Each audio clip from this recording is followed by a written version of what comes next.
কথাটা একটু মন দিয়ে শুনবেন।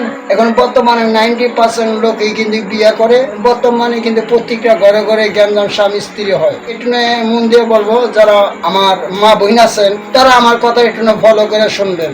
যদি আপনি একটু ব্যস্ত যেতে হয় তাহলে আপনার একটু খেজমত করবেন। খেজমতটা কি? যেটা আমার মা ফাতেমা আল্লাহ রাসূল ভালোবাসছিলেন। যদি কোনো লোকে বিয়ে করে থাকেন, কোন মেয়েদের স্বামী থেকে থাকে, তাহলে সর্বপ্রথম আইন একটা স্ত্রী তার স্বামীর পাশে সর্বপ্রথম একটা দড়ি,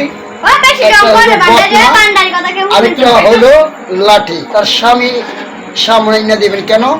স্বামী রাগ করে আসবে। যদি একটু মুখ মানে হয়, যদি স্ত্রীকে মারতে হয়, যদি আবার দৌড়ে গিয়ে কই থেকে লাঠিটা আনবো, তার জন্য স্ত্রী করতে বলে লাঠিটা সামনে এনে দেওয়া। আর দড়িটা রাখুন কেন? যদি বেশি অপরাধ করে লাই, যদি স্ত্রীকে বাঁধতে হয়, কই থেকে যাই আবার দড়ি টোয়ে আনবো, তাই স্ত্রী কর্তব্য দড়ি হেঁটে সামনে এনে দেওয়া। যদি স্বামী নামাজ পড়ে, তাহলে স্বামী নামাজের জন্য পানির জন্য কোথায় যাইব, তাই স্ত্রীর কর্তব্য হলো পানিটা আইনা সামনে স্বামীর দেওয়া। তাই এটা হলো মেয়েদের নিয়ম। যদি কথা ভাষায় ভুলভ্রান্তি হয়ে থাকে, সন্তান বাতিজা হিসাবে এটা আমাকে মার্জনা করে দেবেন। এটা আমি আইন অনুসার, আল্লাহ ও রাসূল মা ফাতেমার অনুসার আমি কথাটা বলবো।